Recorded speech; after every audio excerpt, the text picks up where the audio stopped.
La educación es uno de los temas que más preocupa a la sociedad uruguaya. Si uno se deja llevar por lo que mira, escucha o lee, parece que el sistema educativo uruguayo es el peor del planeta. Además, se suele deslizar la idea de que el deterioro es un fenómeno nuevo, cuando en realidad en materia de educación nada sucede de la noche a la mañana. Esta simplificación reduce la visión de un tema que es más complejo y profundo. Que ni sabemos enseñar, ni sabemos lo que enseñar. Sin problemas como la falta de cobertura, la equidad, la calidad en educación, el sindicato, pues no sería el sistema educativo mexicano. Tenemos los índices de fracaso escolar más altos de la Comunidad Europea. Se está metiendo la violencia en las escuelas. Since the 1970s, U.S. schools have failed to keep pace with the rest of the world. Among 30 developed countries, we rank 25th in math and 21st in science. The top 5% of our students, our very best, rank 23rd out of 29 developed countries. ¿Cuáles son los problemas de la educación argentina? ¿Qué pasa con esta suerte de tragedia educativa? La impresión imperante o reinante es que esto es un caos. Parece haber un consenso casi universal en que la educación está en problemas. Y ubicar el centro del fracaso solo en el aula suele ser el error más común. Las escuelas aún están organizadas como si fueran fábricas.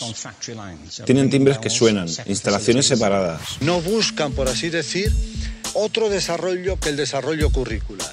Están muy centrados en los propios contenidos. La inmensa mayoría de los niños en este momento dicen: qué macana, hoy es lunes, tengo que ir otra vez a esa escuela. Pero ese no es el peor de los datos. La inmensa mayoría de los docentes en la Argentina dicen eso mismo. Mi experiencia es que la mayor parte de nuestros sistemas educativos están desfasados. Son anacrónicos. Según los datos del informe PISA, lo que más incide en el rendimiento educativo de los jóvenes es el factor sociocultural. Por eso, cuando se debate sobre cómo mejorar la educación mirando exclusivamente los salones de clase, estamos discutiendo sobre una parte del problema. Cuando desde el gobierno se trabaja en políticas sociales y se obtienen buenos resultados, como la disminución de la pobreza y la indigencia, también se está trabajando por la educación. La brecha social es uno de los temas mayores, que se manifiesta por desvinculación, vinculación temprana, menores rendimientos escolares y falta de terminación de ciclos educativos. Una mejor educación no es solo cuestión de dinero, pero también es cuestión de dinero. Los recursos que los gobiernos vuelcan en ella son una muestra de la importancia que le asignan más allá de los discursos. En 1985, la educación pública en Uruguay recibía poco más del 2% del PBI y 20 años después, el presupuesto educativo apenas alcanzaba el 3%, uno de los más bajos de la región. Recién en el quinquenio 2005-2009, los recursos dedicados a la educación alcanzaron el 4.5% del PBI. Esto quiere decir que en 2011 el sistema público recibió aproximadamente 40.000 millones de pesos y se estima que en 2014 esta cifra se elevará a 45.000 millones de pesos. Esto permitió aumentar significativamente el salario de los docentes y lo más importante es que se incrementó la inversión por alumno. En 1985, el Estado invertía 15.249 pesos por cada alumno de la educación pública. 5 años después, la cifra era de 19.340 pesos. Para el año 1995, el monto se ubica en 18.467 pesos y en el 2005, la inversión por alumno era de 22.849 pesos. En 2010, la inversión por alumno ascendió a 40.116 pesos. Actualmente se destinan 47.144 pesos por alumno.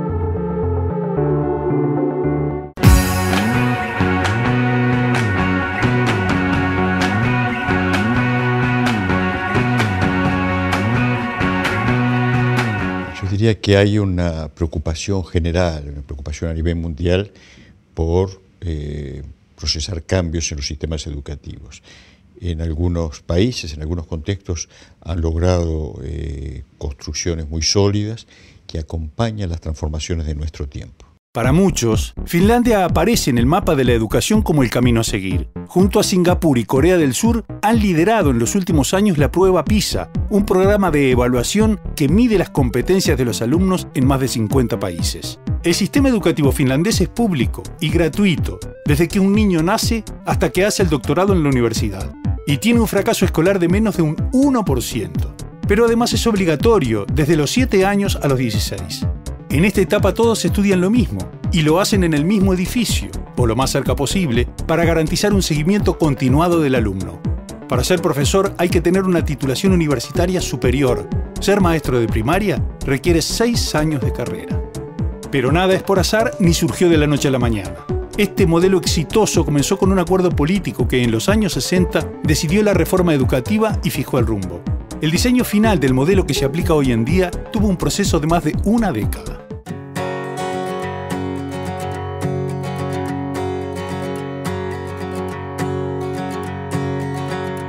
He sabido que la intención del gobierno desde el primer momento fue lograr acuerdos nacionales frente al problema de la enseñanza. Un sistema de partidos tan sabio y tan potente que es capaz de generar túneles herméticos que atraviesen las distintas presidencias de los distintos partidos y que por allí, por esos túneles, corran intocadas las grandes líneas estratégicas de los grandes asuntos. Asuntos como la educación, la infraestructura, la matriz energética o la seguridad ciudadana. Esas intenciones no se quedaron solo en el discurso, y así el gobierno abonó el terreno para un acuerdo político de larga duración que permitiera cimentar una política de Estado en educación. Hemos avanzado, a nuestro juicio, de manera muy importante hacia un acuerdo nacional educativo. Finalmente, el 23 de febrero del 2012, los líderes de los partidos políticos con representación parlamentaria firman junto al presidente un documento en el marco de un acuerdo nacional de educación. Hoy hemos avanzado en 2 temas. El fortalecimiento de los centros educativos y el fortalecimiento de la educación tecnológica. Fue muy claro el presidente en su momento, cuando nosotros propusimos agregar más miembros a los órganos de la educación. Él contraofertó que se dé doble voto al presidente y un miembro más, y en eso quedamos.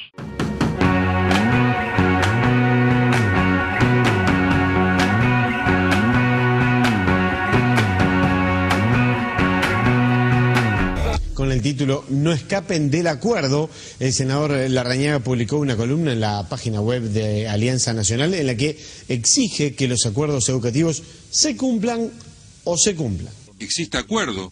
No hay 2 lecturas sobre ese punto, escribió. Si hay acuerdo para el gobierno, tiene que haber acuerdo para el Partido Nacional, el Partido Colorado, el Partido Independiente y para el Partido de Gobierno, señaló. Pero el acuerdo no duró mucho. El proceso hacia la elaboración de una política de Estado en educación, que en Finlandia llevó casi 20 años, en Uruguay terminó pocos meses después. En pocos días, las manifestaciones optimistas de los líderes políticos se transformaron en reproches. No vemos que se haya resuelto ni el tema de la seguridad, ni el tema de la educación. Al mismo tiempo dijo que la educación estaba mal, pero no hace nada. El tema de la educación, que ha llegado a una situación de crisis. El Partido Nacional entiende que el gobierno ha incumplido el Acuerdo Nacional Educativo firmado el 23 de febrero de este año. Veamos qué pasó en el medio. El acuerdo firmado tenía 6 puntos, y los 4 primeros referían a acciones concretas que el gobierno debía llevar adelante, y así lo hizo. El primer punto establecía la instalación del Instituto Nacional de Evaluación, y un mes después de firmado el acuerdo, ya estaba funcionando. Se instala en el mes de mayo, los primeros días de mayo, a partir de un decreto del Poder Ejecutivo donde establece su comisión directiva. Y el objetivo es evaluar la calidad de la educación del sistema educativo uruguayo. El segundo punto del acuerdo suponía otorgar el doble voto para el presidente del CODICEN. Al mes del acuerdo, el 27 de marzo, fue presentado el proyecto en el Parlamento y la ley fue promulgada el 22 de junio del 2012. El tercer punto, el más polémico de todos, refería al fortalecimiento de los centros educativos. Allí se avanzó en todo el sistema educativo con diferentes acciones como la aplicación del programa ProMejor en 17 centros, 3 en primaria, 8 en secundaria y 6 en la educación técnico-profesional. Además, se instalaron grupos de trabajo para elaborar la propuesta de transformación institucional en secundaria y se implementaron cambios en el modelo de gestión en educación técnico-profesional. Pero veamos el detalle. En primaria, se crearon 3 escuelas piloto ProMejor. 170 escuelas de tiempo completo, 26 jardines y escuelas de tiempo extendido y 271 escuelas Aprender. En secundaria se instalaron grupos de trabajo para elaborar la propuesta de transformación institucional que comprende profesor cargo, carrera docente, política de concursos. En el Consejo de Educación Técnico Profesional, UTU, 6 escuelas técnicas desarrollan el plan ProMejora. Está en marcha la implementación de cambios en modelo de gestión a través de unidades regionales de educación permanente, unidades de planificación, investigación y evaluación. El cuarto punto establecía el respaldo a la creación de una universidad tecnológica radicada en el interior del país. El grupo de trabajo elaboró un documento con los contenidos acordados y el proyecto de ley fue presentado el 1 de agosto, es decir, menos de 6 meses después. El 14 de noviembre fue aprobado por la Cámara de Diputados. El quinto punto ratificaba el apoyo al documento de la Comisión Coordinadora de la Educación Pública para iniciar el proceso de construcción de una agenda nacional para la mejora de la educación. Finalmente, el documento reiteraba la vigencia de los acuerdos multipartidarios en educación firmados en 2010 y establecía una instancia de evaluación en febrero del 2013. Creemos que la pasión electoral y la necesidad de los perfiles políticos primó sobre la necesidad de seguir llevando adelante un acuerdo estratégico para la suerte del país.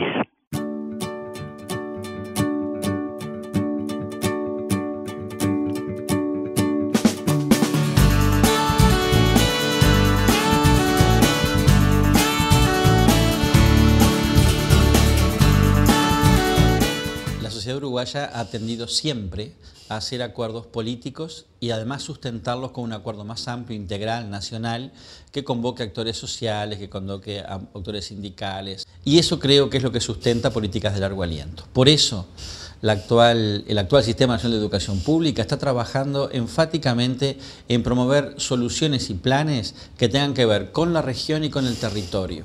Trabajos de cooperación interinstitucional, como por ejemplo se están dando en Paso de la Arena entre la UTU, el liceo, la escuela, donde colaboran no solamente con la infraestructura, sino con los modelos pedagógicos. De eso se trata, nos parece a nosotros, un gran acuerdo nacional que puede tener como escenario, como marco, el Congreso de la Educación, pero que ya tiene grandes avances en lo que tiene que ver en la práctica concreta, que es lo que nos parece más relevante. Estamos viendo un aumento notorio, sensible, de lo que es la terminación de los ciclos educativos en la enseñanza media. Estamos viendo una mejora en una gran cantidad de indicadores que empiezan a mostrar que finalmente estaríamos acortando la distancia en el seno de la sociedad medida por el acceso a la educación y los resultados educativos. En el Uruguay una vez sucedieron reformas autoritarias, como por ejemplo la que hizo en el periodo bastante anterior el profesor Rama. Algunas ideas eran compartidas en general, pero el mecanismo autoritario hizo fracaso.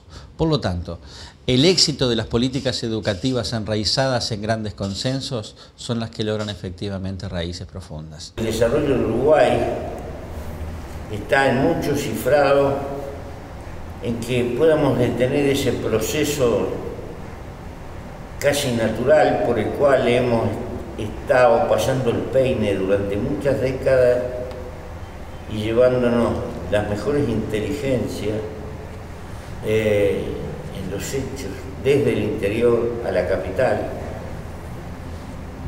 a veces con la intención de formarlo, a veces con la muy buena intención de la familia que sus hijos hagan carrera, pero lo cierto es que las más de las veces no vuelven al asiento natural donde nacieron, y esto va haciendo perder calidad a la sociedad, por lo menos en materia de conocimiento y de oficio. Este intento de la Universidad Tecnológica, al cual hay que sumar el sustantivo impulso que está tomando la UTU, todo este paquete va a deparar en el correr de los años venideros un Uruguay mucho más calificado y por lo tanto que va a tener condiciones para mejorar el ingreso, la equidad y la autoestima de nuestra sociedad.